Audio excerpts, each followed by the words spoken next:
Guys, we've just witnessed history once again, the largest sports contract ever recorded, and it does have implications for all of us as traders and investors. In today's video, we take a look at what that means for us, and we also look at the golden cross. Something that doesn't happen that often, but when it does, it has profound implications for the rest of the year.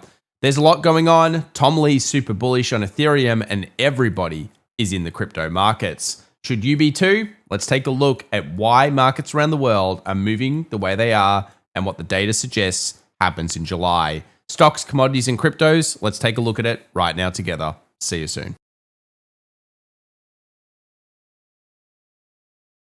Well, welcome back everybody to The Daily Show. My name's Tom, and in today's video, we have a lot to discuss as always. What a CTA is up to? Why does the biggest sports contract ever recorded in history have anything to do with markets? And of course, the latest macro. Let's get things started off though straight away with this big sports contract. 700 million in just 2 years. Almost the most ridiculous thing you've ever heard, yeah? But on top of that, this has precedence. And what I mean by this is we've seen big contracts before over the recent last couple of years, especially in baseball. But remember back when A-Rod was the star, he signed a big deal in the 2000s, first up in 2000 and then in 2007 for 275 million. Now, obviously, this is way more in a shorter period of time, but you've got to keep that date in mind, 2007. One of the classic signs of euphoria is often in the sports market. And what you'll notice is that sports gambling in particular has been on the rise in recent years. We've got a little bit to discuss on Vegas in just a few moments as well. But let's talk about this golden cross. Now, in the markets, everything's been really bullish. We talked last week about how the squeeze was coming through as soon as we broke through that all-important 60-60 level on the SPY. And then, of course, we moved higher. Well, it turns out that when you get a golden cross, which we're about to get, whether it's today, tomorrow, or the next day, then you actually see pretty good returns over the next 63 days. In fact, there is a win rate of 91%. And there's quite a few reads here. We've got quite a lot of times this has happened, and it's been a fairly good next 3 months. Now, some of the things that could be encouraging for bulls here, even if we do get a pullback, is that we've only had 4 new highs in 2025. Now, this is up to 5 at this point, but basically we have a period of time where traditionally there's only really been like one other case scenario for this being the top of the markets. 96% probability that we continue at some point to a new high before seeing any particular crash. So it's pretty important to always look at future gains to be there. And one of the main reasons is, remember, strength continues to create new strength. One of the signs of bull markets often is when bad news comes out and it gets bought, not sold, the market is climbing the wall of worry. Growth stocks are breaking out. We've been talking about that. That's pretty bullish. And pullbacks are possibly on low volume with follow-through days and tons of setups. And we do have a lot of setups right now. You've got breakouts in particular stocks. You've got basing patterns in things such as hypergrowth when you look at it versus SPY performance. And of course, you even have good stats coming into July. So let's talk about these July stats. First up here from the Stock Traders Almanac, we have the first day of July. So it turns out that 90.5% of the time, that's a pretty big stat, July the 1st is actually bullish. Now, of course, you don't go out and just buy the market based on this, but 19 up, 2 down, 0.44% gain on average. That's actually not too bad when it comes to the S&P. And as you can see here, Wayne Whaley, who we often use the data from, finds that, yeah, the first day in July, even if we go out even further to 30 years of history, you'll get a 0.47% gain. And again, 27 and only 3 losses. So 1st of July tends to be pretty bullish across the board. Now, why is the market going up by so much? Well, it's leaving people behind. Again, similar to 2020, it looks like retail is more correct than the street themselves. And this has led to CTAs, commodity trade advisors, being behind. So these are based on momentum funds, and they really should be buying more than they currently have been. As you can see here, the latest Goldman Sachs reports does have a little bit of bullish case scenarios, but it also has some pretty bearish ones as their most likely scenarios. And what we've seen recently is the CTAs have been left behind. Now, if these guys have to purchase in, yeah, it could create even further squeezes on the markets. And you'll notice it's at that all-important breakout zone here for the CTAs. So if that does break out, we'll report it. and you guys will know straight away. Make sure to sub if you're interested in that stuff. So the CTAs are behind, the hedge funds are totally offside, and investors or institutional investors went crazy last week buying tech because they are so far behind this rally. They really stopped buying somewhere around the 5,600 to 5,660 level, and they're now quite offside when it comes to this market. Let's have a look at the S&P 500 when it quickly recovers and what it tends to do. You'll notice here that of all of the other reads, 98 most notable, because of course it was the tech boom, and now we feel like it's in the AI boom, that we often did see a little bit of a pullback a little bit later on. So somewhere around this period in time, we sometimes went up a little bit more, but then we would actually drop back off. So yeah, we're coming into the most important period, the Q3 period, earnings, potentially tariff discussions as some of those are rolling off. Inflation, obviously, whether that's coming back. We've got some great charts on the weekend video to talk about on that one. And of course, whether we're going to see a change in the Fed. Now, if we do see a change in the Fed, the market's starting to price in quite a lot of interest rate cuts. And it brings us back to where are we in terms of a standardized bull market? Are we at the end of one? Are we at just the beginning? Is there still years and years and years of growth to happen? Well, this does tend to be a sidewaysing period of time. So while the market is rallying and everyone's super euphoric, while we think there could be more gains, potentially 6,300 is on the cards here, there's going to be a point where the market will have to pull back. Firstly, to allow hedge funds and institutional investors in, but secondly, because the fact is that the market is quite overbought. And while it's squeezing right now, it doesn't squeeze forever. I've noticed, and I'm sure you've noticed as well, the amount of bullish articles written over the weekend was extremely high. Morgan Stanley, Goldman Sachs, JP Morgan, so many big banks coming out saying there's so much more room to run. And while that might be true, remember, they do love to write these types of articles. I always say if it's in the press, it's often in the price. Here's what happens when you get a good return in May and a good return in June. And basically the stats for the next 6 months are usually pretty positive. I have got quite a lot of other defensive reads that show that the market is quite euphoric. And it tends to be that July comes out of the gates pretty strong. The back end of June into July comes out pretty strong. And then we go into a questionable period. And this is the Q3 period that we've talked about before. And one of the things about this period is it's pretty expected. Year threes of bull markets are terrible. Traditionally, they're incredibly choppy and they're great for traders and investors like you guys if you know what the hell you're doing. But they're absolutely terrible for someone that just says, wow, I'm just going to buy everything and it's all great, all green, all good. And the reason why they're not good is because they tend to be a digestion year. We've had two 20% back-to-backs. When that happens, we usually have a sideways year. And while this is becoming more known, of course, we've talked about this since the back end of 2024, it still could mean that we have some problems in Q3. If I had to guess at this point, I would say it's going to be around the earnings season, which we'll be covering in great detail. So of course, that's going to be a zone that we'll focus on. Inflation, as you guys know, could be bottoming here based on that stat from the 70s. If we have bottomed off here, we might see stabilization and then potentially reinflation. This could be a big problem on the future horizon, but it's only one read. But I think really where the biggest problems are, other than the sports contracts, which are just absolutely big nowadays, they're just wild, is what's happening in crypto. Now, I say it's a problem because I think ultimately, and I asked you guys this, a lot of you agreed that it's probably going to end badly. But that being said, crypto is being taken to the next level. And what this means is that it's now being used potentially to secure debts for homes. So effectively, crypto is entering the property market, and that is a huge deal. It's also a big deal that the banks and, of course, stable coins are now getting crazy amounts of focus. And what this is leading to is really wild crypto markets. And what I'm saying here is it's all about speculation. Take a look at the latest Vegas report here, 25 versus 24. And you might say, well, wait a second, visitor volume's down. Okay, that makes sense. Less tourists in America at the moment. And then, of course, convention attendance up 10.7%. You might think, well, wait a second, that's the only one gaining. What is that? Well, it's actually crypto conferences. Yes, crypto conferences are leading to massive convention attendance. And maybe even some of you guys out there have gone to crypto conferences or the Bitcoin conference or something like this. And a lot of people are in investment conferences.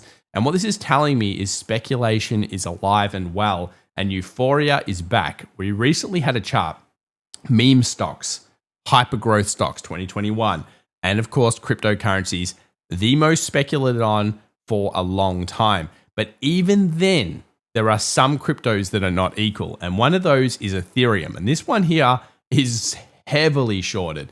So yeah, everyone loves Bitcoin and certain other cryptos, but everybody seems to hate Ethereum.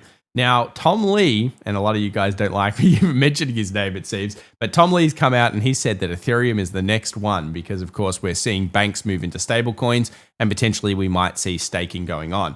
Well, whether he's correct on that or not, one of the things that we do often look at is when something is so bearish, it can sometimes become bullish. And the positioning on Ethereum is terrible. So basically, we've got speculation coming back into markets. And you guys know, just like a click of a fingers, sometimes we can see a massive move when it comes to the crypto markets. And if Ethereum does break out of this current range to the upside, get ready for the possibility of a massive squeeze. Certainly worthwhile watching on the charts and paying attention to. That's one of the things that we're going to be looking at. The other question is the Fed cuts. If we see too many cuts, be careful what we wish for. When the Fed goes wild on cutting, that's not usually a good sign. Slow, methodical cuts tend to bring the best bull market. So remember, slow cycle versus fast cycle. You don't want too many cuts out there. I thought I'd also share this key US event risk moving forward. It's a pretty cool chart. Basically, it shows you all of the stuff through to the end of the year in terms of the big things that you need to be paying attention to. And obviously, we have the big, beautiful bill, which will be on a lot of people's minds and focus because the markets will react off that. The markets will react off deregulation and obviously inflation, jobs reports, and what's going on with yields. Technology in the bull market, it's still going up. You know, whether it's semiconductors, still very strong at this stage, though. We have seen some tech hit resistance or just technology in general. When it's leading, it generally means that the US market is alive and well, at least for that stage. So let's now talk about some of the key things here for the S&P. We'll actually go over here to the cross and you'll notice that yes, we're about to see that 50-200 cross here. Now, I don't really pay too much attention to these moving average crosses, but they're highly regarded and reported. And one of the things about this is that you don't see it that often. Here's the last cross. That was in February of 2023, and obviously it led on to huge gains. The previous cross to that was over in this area here, which was July of 2020. And I think that's the similarity to now, an all-time high with too many people offside. And what happened after this was we went into a massive volatility consolidation, while some of the hedge funds and institutions and CTAs tried to get back in charge. At the moment, we've left behind tons of gaps on the way up here. And of course, we have been on a massive squeeze. The key area, I think, and we did this in our Monday live stream, to be paying attention to is going to be that massive trend line that everyone's going to draw. And they're all going to draw a trend line like this, guys. And while I'm not a huge fan of trend lines because they're pretty subjective, this one's not that subjective. And it seems to stop out around 6,300. So this is going to be a key level for us all to look at. But at the time of this recording, 6,200 plus, there's no reason to say this market can't keep squeezing out. And one of the reasons is, of course, the options market. Options high, low levels today. Here they are. No new overboughts. So I'll report back if that happens. But take a look at this. Options galore on the 6,200 level. And if we keep pushing higher, we keep needing hedging. We keep needing hedging. We keep squeezing. So there is a lot at 6,200. And this has been the positive gamma situation. We're in positive gamma. The markets are bullish. There's not really anything other than that you're seeing right now. It's just a squeeze that continues to go on. Now, where we're not seeing a squeeze is Tesla. It looks like Elon might be getting back into doing some tweets over on X, and that is causing all sorts of instability in the Tesla stock market. Basically, 300 is the overwhelming put level, and until it hits that or it breaks through 350 or we get some other positive sign in the small structure, I'd say that 320 may not hold, and we may be moving down to 300. So be careful of that. 300 could be the next zone. On the bottom side, if it does rally 350 plus, we're looking at 380 on the squeeze. Nvidia, it just keeps going stronger and stronger and stronger. 158, 160 obviously is the new major core wall. You can see there are tons of options floating around here. And if it does get through 160, expect a fairly fast move. A lot of people have around 175 for their target for Nvidia, and the street now has upgraded it to as much as $250. US 10-year dropping Obviously, that's not necessarily a bad thing for the markets at this stage, and it has helped small caps also regain a little bit. Bonds market, just there's not a care in the world. There's no cares in the world in the corporate bond sector, and US dollar has continued to fall off, which is exactly what we all thought it would do. And it's, of course, very oversold now. So we're getting closer to that zone, that 96, 95, 50. If we hit into this, I would look towards some stabilization. But yeah, the dollar has been falling off a cliff in recent times. Gold, decent rally up, not bad, not through 33.50 though. We need to get that 33.52 high. We do that, we're starting to look more bullish on gold. And silver's doing the same type of thing, finding buyers, but not quite pushing through again after this consolidation. So, I'm bullish on both of these. I think they've got some good legs in them, but at the same time, they're not going to be the number one pick while everyone's going euphoric on GameStop and, not GameStop, meme stocks in general, and euphoric on things that don't make any money. US oil, what's going on there, guys? Nothing much. It's consolidating. We're looking for a good signal, no signs there. And Tesla, as you can see here, the daily looks frankly pretty terrible. If we do move through 330, I could see 350. So this level high, I would mark out 331. But at this stage, I think we might be going towards 300. What do you guys think? Comments down below. Nvidia, still rallying. Nice little buy up on the last session. Semiconductors still doing really well. ARK at resistance. So semis still doing nicely. ARK, you can see here's at resistance. So the euphoric run is now being spread. Everybody is seeing it. Everybody is in these stocks. You could argue that you're at resistance here, but this is a pretty good basing formation. So it kind of suggests that if we do get pullbacks, we might still be seeing buys here on these speculative stocks. So obviously everyone's super bullish, but ARK, well worthwhile watching. And if you have a look here at the actual stock itself, you can see here it started to rally through. So there's some pretty decent momentum behind some of these euphoric stocks. And ARK is not the one I'd necessarily be buying, but what I guess I'm getting at here is this is a good tell on what we call hyper growth. So hyper growth obviously picking up. HSI, China, you guys know my opinion if you've been watching for a while. The general opinion of this has been a lot of volatility, sure, but generally liquidity injecting back into China. The central bank starts something, they tend to keep going at it, and we continue to see money piling in terms of central bank liquidity. US 2K bounced up, a little bit of consolidation, looking for a break of 22 or 21.95 kind of zone, and then looking towards that 2281. And you can see here the NASDAQ is just squeezing along with the S&P. So it's pretty bullish at this stage. No overbought signals just yet. Even though it's ballistic, you're going to get RSI, you're going to get stochastic, but I don't tend to use those. We're looking for bullish percent index of the NASDAQ, and we're looking for other signals, and we just don't have them turning to say sell yet. Ethereum, what's going on? Most traded zone. So we don't know which way it's going to go, but I tell you what, Tom Lee is out there, and he's saying it's the new big thing. One thing about this is it's all going to be about flows. So was this some kind of retail trap? Is this a Wyckoff? Yes, it is. Did it sell? Sure, it did. Has it sold as much as you'd think? No, I would have thought 1,800, 1,900 is possibly on the cards. But I am inherently bullish on the crypto market, particularly Bitcoin, because I do think that with this deregulation, with the way the administration is moving towards stable coins and stuff, we're in a brave new world of lending and a brave new world of all sorts of dangerous things on the horizon. Let's have a look here at Bitcoin. You can see it is consolidating. Will the bears take control? Small time frames will start to show you the structure here. Watch 106.4. That's going to be where bears start to push down on this market. And everyone is so euphoric at crypto. It's not really finding the amount of rallies I would expect it to, but we've got a high, we've got a low, we've got a higher high here. If we end up getting a lower low, it's kind of signaling a little bit of a return for now. But yeah, that all important 108, still struggling to get through that and close successfully. For the rest of the week, guys, it's really about the jobs numbers. So you guys know it's all about jobs. We do have a bunch of different discussions. Fed Chair Powell's coming out on Tuesday. But the big one here is going to be the Friday news. So remember to pay attention here for this one, which is 10:30 p.m. my time, but it's going to be 8:30 in the morning New York time, and that is non-farm employment change. This is an incredibly important read at the moment because a lot of people are expecting the jobs market to fall through thanks to AI, and that may need Federal Reserve stimulus. So it's all going to be about rate cuts. It's all going to be about, how much is the Fed prepared to, really support the market through this next time.